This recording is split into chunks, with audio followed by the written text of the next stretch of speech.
They all mocked her, laughed at her dirty clothes, called her nothing. But the poor orphan girl they despised is the one who gave life to a dying billionaire's son. Now, the world will see her rise, and the very people who shamed her are at her mercy. Before you continue, don't forget to like, comment, share, and subscribe to this powerful story. Rain fell hard on the rusty roofs of Makoko, the kind of rain that did not wash pain away, but made it heavier.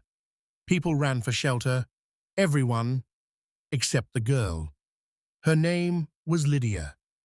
She stood beside a broken wooden stall at the edge of the market, holding a small tray of ground nuts. The rain soaked her thin dress until it clung to her small body. Her slippers had holes. Mud covered her legs. Her lips were dry, yet she forced a smile at every passerby. "Ground nuts, please buy," she said softly. No one stopped. Some pushed past her like she was invisible. Some laughed. "Look at this dirty orphan again," a woman hissed as she walked by. "She smells like gutter water," another voice mocked. "Go and find your parents," a boy shouted. "Oh wait, you don't have any." The words cut deeper than hunger. Lydia was 14. She had no parents, no home, no one waiting for her. The market was her shelter. Cardboard was her bed. Rain was her enemy. Hunger was her daily friend. She didn't know how her parents died. People only told her she was found crying beside a road years ago. Since then, she survived by begging and selling little things she found. Her stomach growled painfully. She had not eaten since yesterday morning. Still, she did not steal. Still, she did not curse anyone. Still, she whispered a small prayer inside her heart every morning. "God, please don't let me die today." The rain got heavier. Her tray slipped from her hand and fell into the muddy water. The ground nuts scattered. Dirty water splashed over them. Everything she hoped to sell was ruined. Lydia froze. She stared at the wet ground nuts like her life had just fallen with them. A group of young men, under a nearby umbrella, burst into laughter. "See her problem? Her food has gone to swim. Orphan, go and drink the water with your ground nuts." Tears filled Lydia's eyes, but she refused to cry in front of them. Crying always made them mock her more. She bent down slowly and began to pick the dirty ground nuts from the mud. A security guard from a nearby shop walked toward her angrily. "Get away from here," he shouted. "You are making the front of this shop dirty. Do you think rich people want to see rubbish like you when they pass?" "I'm sorry, sir," Lydia whispered. She gathered her tray and stood up. The guard pushed her shoulder. "Move, before I throw you into the gutter." She stumbled back and almost fell. No one defended her. No one cared. Lydia walked away in the rain, with her tray empty and her head bowed. Her feet hurt. Her heart hurt more. She walked past restaurants where rich people were eating chicken and rice. The smell made her weak. She walked past children laughing with their parents. The sight made her chest burn. She stopped under a bridge where many homeless people slept. The place smelled bad, but at least it was dry. She sat on a wet carton. Her body shook from cold. "Maybe I should stop trying," she whispered to herself. "Maybe it's better to just sleep and not wake up." A loud horn suddenly sounded on the road above the bridge. A long line of expensive cars passed by, spraying water onto the dirty road below. Lydia looked up. She didn't know why, but something in her heart tightened. Somewhere in one of those cars, a life was moving toward death. She didn't know it yet, but her suffering was slowly leading her to a destiny that would shake the world of those who mocked her. And when that day came, everyone who laughed at the orphan girl would beg her for mercy. The night in Lagos was loud. Cars honked, music blasted, people laughed. But under the bridge, the world was quiet for Lydia. Cold entered her bones. She hugged her knees and watched water drip from the concrete above her. Her stomach burned from hunger. Her head felt light. She had not sold anything. The groundnuts were ruined. Today was a complete loss. A man beside her snored loudly. Another homeless woman coughed without stopping. Lydia closed her eyes. Her mother's face came to her mind. She could not remember her face clearly, only the feeling of warm hands. Tears slipped from Lydia's eyes. "I don't want to die here," she whispered. "I want to matter to someone." Her voice disappeared into the noise of the city. Suddenly, footsteps approached. 3 boys appeared from the darkness. They were older than Lydia. Their clothes were dirty, but their eyes were sharp. One smiled in a way that made Lydia's heart jump. "Little girl, why is you here alone?" he asked. Lydia stood up slowly. "I'm just resting," she said. The boy laughed. "Resting in this kind of place? Are you mad?" The second boy kicked her carton away. "Maybe she is hiding money," he said. "I don't have anything," Lydia said quickly. Her voice shook. The third boy grabbed her tray and threw it into the dirty water. "Then what is this?" he mocked. "Rubbish, girl." They moved closer. Fear wrapped around Lydia's chest. She tried to step back, but the wall was behind her. "Please," she said. "I didn't do anything." The first boy leaned closer to her face. "Nobody will help you here," he whispered. "You are alone." Something inside Lydia broke. She screamed. The sound echoed under the bridge. The boys froze. A man stood up from the corner, holding a metal rod. "Leave her," the man shouted, "before I call people." The boys clicked their tongues and walked away, laughing. "Lucky orphan," one of them said. Lydia slid down and sat on the ground.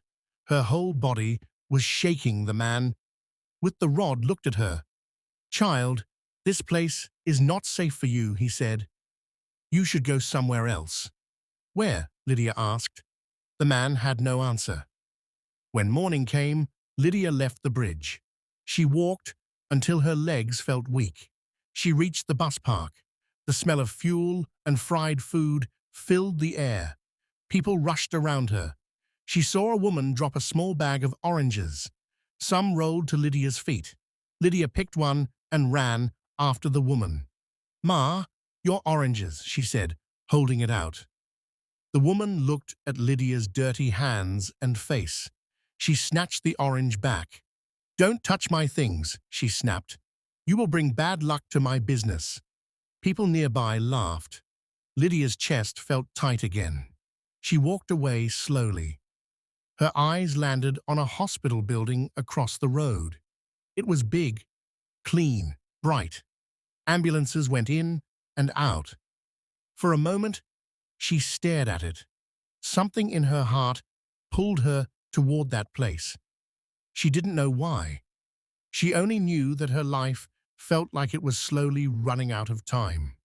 And somewhere behind those clean white walls, a young boy was fighting for his life. A boy whose fate was tied to hers. But the world had not yet allowed them to meet. Not yet. The hospital gates were open. Bright lights washed the street like daylight. Lydia stood across the road, her feet heavy. The smell of clean air from the building mixed with fuel from the road. People walked in and out. Nurses moved fast. Security guards watched everyone. She took one step forward. Then she stopped. "Poor people don't enter places like this," a voice inside her said. Her stomach twisted. She turned away. Hunger pulled her back toward the bus park. Food smoke rose from roadside cellars. Her legs carried her without asking her heart. A woman fried akara beside the road. The oil sizzled. The smell was painful. Lydia stood close, breathing in the smell like it could feed her. The woman noticed her. "Go away," she said. "You are scaring customers." "I'm sorry," Lydia whispered. A man dropped money on the ground while paying for food. The note fell near Lydia's feet. Lydia saw it. Her heart beat hard. No one noticed. The world went quiet around her. She bent down and picked the money. Her fingers shook. She had never stolen before. She imagined buying bread. She imagined her stomach not hurting. Then she imagined her mother's warm hands again. Her chest burned. She ran after the man. "Sir," she called out, "you dropped this." The man turned and looked at the note in her hand. He looked at her dirty clothes. Then he smiled. "Thank you," he said, surprised. "God bless you." He gave her the money back. Then he added another note to it. "For your honesty," he said. Lydia stared at the money in her hand. It felt heavy, not just with value, but with meaning. She bought a small loaf of bread and shared some with a younger street boy who was watching her with hungry eyes. The boy smiled at her. "Thank you, sister," he said. For the first time in days, Lydia smiled back. The smile did not last long. A group of girls from the market passed by and saw her eating. "Look at Orphan Lydia," one of them said, loudly. "She is enjoying bread like rich people." Another laughed. "Maybe she stole it." The words stung. Lydia stood up. "I didn't steal," she said quietly. They moved closer. "Who will believe you?" one asked. "Orphans are thieves." People nearby listened. Some nodded, some laughed. Lydia's face burned with shame. She ran. She ran until her chest hurt. She ran until tears blurred her eyes. She ran back toward the hospital road without planning to. She stopped at the edge of the road, breathing hard. An ambulance rushed past her with loud sirens. Inside, a young boy lay still on a stretcher. Doctors pressed on his chest. Blood stained the white sheets. Lydia saw his pale face through the window. Her heart jumped. She didn't know why, but fear grabbed her. "That boy is dying," a passerby said. The ambulance disappeared into the hospital gates. Lydia stood there, frozen. The bread in her hand fell to the ground. Something in her chest told her this was not just another sick person. This was a turning point. But she was just an orphan. Hungry, dirty, mocked. What could she possibly do? Still, her feet moved toward the hospital gate, and with that small step, her life began to move toward a storm she was not ready for. The hospital gate looked tall and cold. Lydia stopped in front of it. People walked past her like she was part of the wall. The security guard at the gate stared at her dirty clothes and frowned. "What do you want here?" he asked. I want to help," Lydia said softly. The guard laughed. "Help who? Go and help yourself first." Lydia swallowed. "I saw a boy in an ambulance. He was dying," she said. "I just want to know if he is okay." The guard shook his head. "This is not a place for street children. Go away before you cause trouble." He moved closer. Fear rose in Lydia's chest. "I will not steal anything," she said quickly. "I promise." The guard's face hardened. "Did I say you want to steal?" he snapped. "Don't make me beat you." People nearby watched. Some shook their heads. Some whispered, "See the orphan again. She wants to enter hospital like rich people." Lydia felt small. Her legs wanted to move back. Her heart wanted to run. She turned to leave. At that moment, a nurse rushed out of the gate shouting, "Emergency! We need blood donors now!" Her voice was loud and full of fear. Two men ran past Lydia into the hospital. The nurse looked around again. We need anyone with O-negative blood, she cried. The boy is crashing. Lydia froze. She remembered something an old woman once told her under the bridge. You have rare blood, the woman had said when Lydia helped her after a small cut.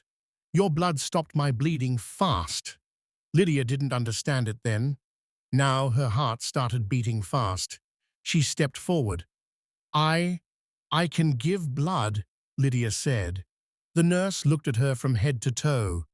Her eyes paused on Lydia's dirty clothes. Do you even know your blood group? The nurse asked. No, Lydia said honestly, but please, I can help. The security guard laughed. Mad girl, he said. She thinks she can save someone's life. The nurse hesitated. Another nurse ran out, tears in her eyes. He's going, she cried. The boy is dying. The first nurse looked at Lydia again. Come, she said suddenly. We will test her. We have no time. The guard opened his mouth to talk, but the nurse cut him off. Move, she ordered. Lydia walked through the gate. People stared. For the first time, she was allowed inside a place she was never meant to enter. Her heart beat like a drum. The smell of medicine filled her nose. The white walls felt too clean for her. As she followed the nurse down the bright hallway, Lydia felt something strange, fear and hope. If she was wrong about her blood, she would be chased out again. If she was right, a life might depend on her. And the boy she saw in the ambulance was now standing between life and death. The room was bright, too bright for Lydia's eyes. Machines beeped. Nurses moved fast. Doctors spoke in low, urgent voices. Lydia stood near the door, holding her thin hands together. Her feet were cold on the clean floor. She wanted to run. She wanted to hide. The nurse turned to her. We will test your blood now, she said. If you are lying, you will leave. I'm not lying, Lydia whispered. A needle touched her skin. She flinched. A small tube filled with her blood.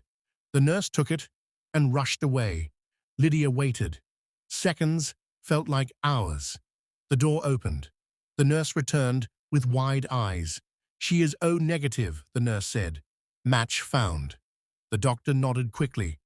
Prepare her, he said. We don't have time. Lydia's heart jumped. So, I can help, she asked.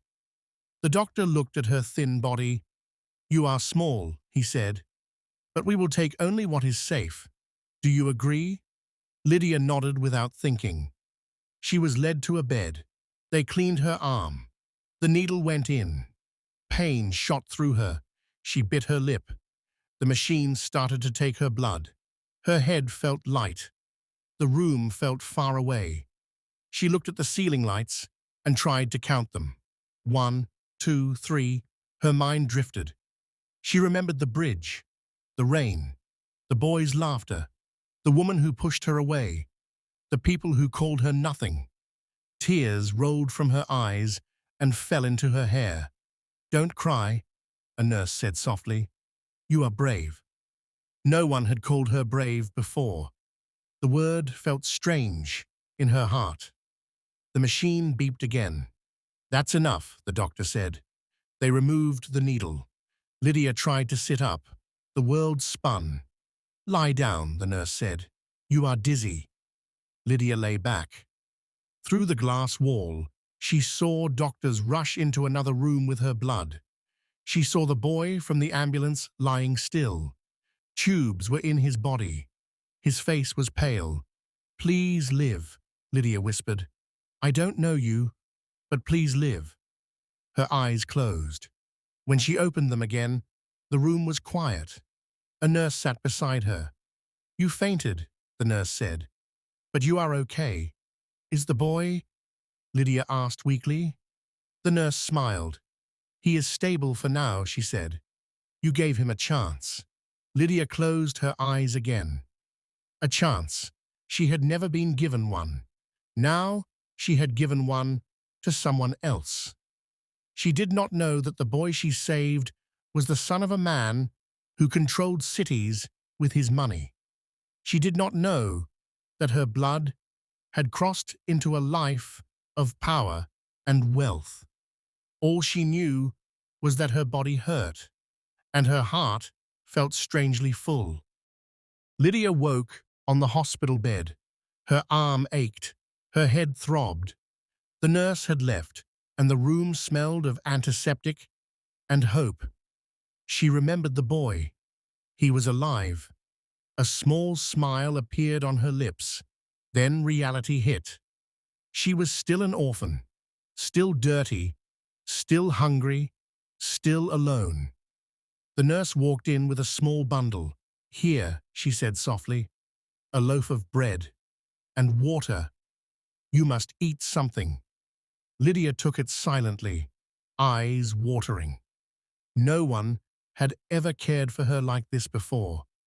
She left the hospital quietly. The streets were bright under the morning sun. Vendors shouted. Cars honked. People pushed past her without seeing her. She hugged the bread and water to her chest. A young boy ran past, tripping on her sandal. "Watch where you're going," she snapped. The boy looked up. His eyes widened. "I'm sorry, miss," he whispered. Lydia sighed. She had no patience for anyone. She walked to the same bridge where she slept before. The cardboard was wet from last night's rain. She curled up, hiding the bread under her thin dress. People passed and laughed at her as usual. "Orphan Lydia, still here? Go and beg somewhere else." She ignored them. But inside, her chest ached. The boy she saved. He was alive because of her. She imagined him smiling. She imagined the people who mocked her crying when she became important. Her stomach growled, reminding her she was still weak. A man approached. "Hey girl," he said, voice low. "You're the one from the hospital yesterday?" Lydia looked up. Fear shot through her. I was there," she whispered. He smiled slightly. "Good. You did well. But the streets are not kind. Be careful." Then he walked away, disappearing into the crowd. Lydia stared after him. Something inside her stirred. The world had not noticed her yet, but it would. And when it did, the people who laughed at her would kneel before her. She didn't know it yet, but the boy she saved was the son of a man who would change her life forever, and the streets would never be the same for her again. Lydia woke on the bridge, bread still in her hand. The city roared around her. Cars honked. Street vendors shouted. People jostled past. But something had changed. A shadow fell over her. She looked up. A black luxury SUV had stopped beside the bridge. Its windows were tinted. The rear door opened. A man stepped out. He was tall, expensive suit, shiny shoes, eyes sharp. Lydia froze. The man looked down at her. He didn't smile. He didn't speak. He just stared. "Are you Lydia?" he asked finally. Lydia nodded slowly. "I am looking for you," he said. "Come with me." Lydia's heart pounded. Fear, confusion, curiosity. "Why?" she whispered. Who are you?" The man didn't answer. He just held out his hand. Something inside Lydia stirred. Her life had been nothing but hunger, mockery, and pain. Still, she hesitated. A car horn blared. People shouted. Street noise swallowed her fear for a moment. Then a memory hit her.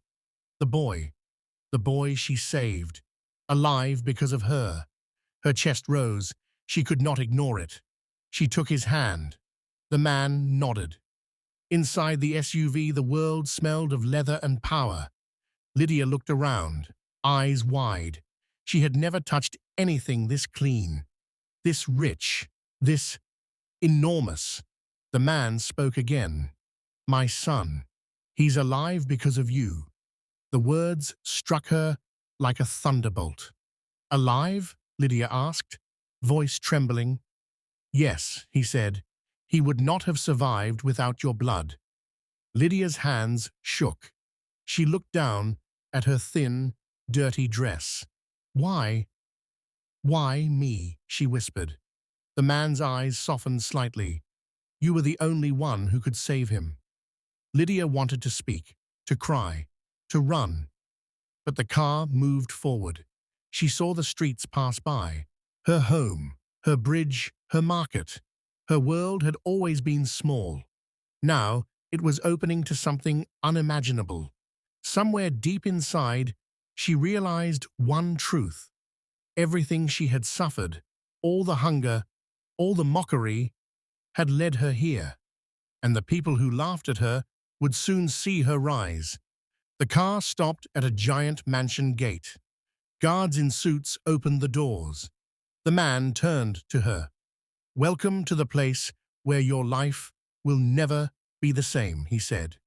Lydia stepped out. Her heart raced. Her legs trembled. She had survived the streets, the rain, the mockery, and now she was about to step into a world she never imagined. The billionaire had finally arrived, and the orphan girl he owed her life to was about to become someone he could never forget. The mansion was enormous. Rooms stretched endlessly. Crystal chandeliers reflected sunlight like diamonds. Soft carpets muffled every step. Lydia followed the billionaire silently. Her small hands clutched the hem of her thin dress. She felt out of place. Every sound of luxury screamed that she did not belong. They stopped in front of a large glass door. "My son," the billionaire said, "he is still weak. You saved him and now he needs peace and quiet." Lydia looked through the glass. A boy lay on a bed, connected to monitors. Tubes ran into his small body. His skin was pale. His chest rose and fell slowly. Her heart jumped. She took a step closer. The boy opened his eyes slightly. Recognition, or maybe confusion, glimmered there. Lydia froze. Her mind raced. "You are the one who saved me?" the boy whispered weakly. "Yes," Lydia said softly. Her voice shook. He tried to smile, but the pain made it small and fragile. I remember," he said. "A girl helping me. I don't know why, but I felt safe." Lydia's chest tightened. All the suffering she had endured, all the mockery, all the hunger had led to this moment. The billionaire watched silently, his face unreadable. "You see her?" he asked. "She is not like others. She risked herself for my son, though she has nothing." The boy reached a weak hand toward Lydia. She stepped closer, trembling. "You are kind," he whispered, "even when the world hated you." The words struck Lydia. For the first time, someone acknowledged her courage. The billionaire stepped forward. "You helped him," he said to Lydia, "and now I want to help you." Lydia shook her head. "No, I am nothing," she whispered. "I don't deserve." The billionaire held up a hand. "Enough," he said. "You are more than you know." The boy coughed lightly. Lydia instinctively grabbed a glass of water for him. "Thank you," he said, "for everything." Her hands shook as she helped him. But this time, no one laughed at her. No one mocked her. She was finally in a place where her courage mattered. Outside the window, the city moved on. People still laughed at orphans, still ignored the weak. But inside this room, one poor girl had power over life itself. And soon, the people who mocked her would learn her worth. They would see what she could do, and they would regret ever laughing. Lydia sat by the boy's side, holding his hand. She was small, poor, and weak, in the eyes of the world.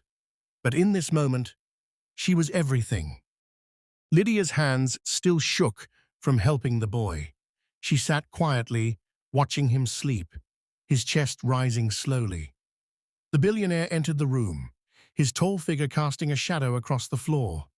"You have done something most people never could," he said. "Not just saving my son, but surviving the streets, the mockery, the pain, and still showing courage." Lydia lowered her head. "Sir, I didn't do it for you," she whispered.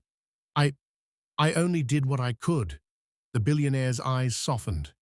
"But because of you, everything changed. He lives, and your life will change too." He led her to another room. Inside, a desk was set with papers, books, and a small chair. Her eyes widened. "This will be yours," he said. "You are not just a girl from the streets anymore." Lydia shook her head, confused and overwhelmed. "You saved my son," he said firmly. "That courage must be nurtured. You will be educated, trained, and respected. You will have opportunities others can only dream of." Tears filled her eyes. She had never imagined being treated this way, never imagined that someone could see her worth. Days passed. Lydia learned. She read books she had never touched before. She practiced manners, etiquette, and skills that the world had denied her. And slowly, she grew confident. Meanwhile, the streets that had mocked her noticed the change. The woman who had thrown her oranges on the road passed by and saw Lydia walking in the mansion's grounds, holding the billionaire's arm respectfully. The street boys who had kicked her carton now saw her standing tall, clean, and confident, escorted by men in suits. Whispers spread fast. "Is that Orphan Lydia? She's working for the billionaire's son? She's powerful now." Lydia walked past them silently. Her eyes held no anger, no hate. But inside, satisfaction burned quietly. The boy she saved smiled when he saw her. "Thank you," he said softly. "You changed my life." "Yes," Lydia whispered, "and one day the world will know who I am." The billionaire watched her from a distance. "Do you see?" he said to the boy. "She is not just an orphan. She is remarkable. And soon, she will rise beyond anyone's imagination." And far away, on the streets, those who had mocked her, for the first time, they feared the girl they once called nothing, because she had survived everything. And now, she had power. The mansion was alive with sunlight. Lydia walked through the halls confidently, no longer trembling, no longer small. She wore simple but clean clothes now, her hair neat, her eyes bright with purpose. The billionaire stood nearby, watching her. "Lydia," he said, "you have done what no one else could. You saved my son, and you survived everything the world threw at you. You deserve more than I can ever give." Lydia shook her head. I only did what I had to do," she said softly. The billionaire smiled. "No, you did what others could not. You showed courage when no one believed in you. You showed mercy when the world mocked you. And now it is time the world sees your worth." The boy she saved ran to her, fully recovered now, his laughter echoing through the halls. "Thank you, Lydia," he said, hugging her tightly. "You saved my life, and you became my family." Lydia's eyes filled with tears. This was a family she had never known. The doors opened. The people who had mocked her, street vendors, market girls, boys who laughed at her misery, stood outside the gates. They stared. Shock, fear, disbelief on their faces. The billionaire stepped forward. These are the people who never believed in her, he said. They laughed at her, called her nothing. But today, she is in a place they could never imagine. Lydia looked at them calmly. Her heart did not hold hate. It held pride. You mocked me, she said, softly, her voice carrying over the gates. You laughed at my hunger. You laughed at my clothes. You called me nothing. But today, I am everything. The gates opened. She stepped outside. The sunlight bathed her in gold. The market people fell silent. Some knelt unconsciously. Some averted their eyes. The boy's father, the billionaire, nodded proudly. This is Lydia, he said. She is the one who saved my son. She is the one who changed our world. Lydia held her head high. Her life had been filled with suffering, hunger, and mockery. But now she had power, respect, and family. And the people who once mocked her were finally at her mercy. She walked past them, not with anger, but with grace. Every step told them she had survived, she had risen, and nothing could stop her now. The mansion doors closed behind her. Sunlight reflected off the golden gates. Lydia, the poor orphan girl, was now the queen of her own destiny. The boy laughed beside her. The billionaire smiled behind her. And for the first time in her life, the world finally saw her true worth. Dear viewers, what lesson did you take away from this dramatic tale?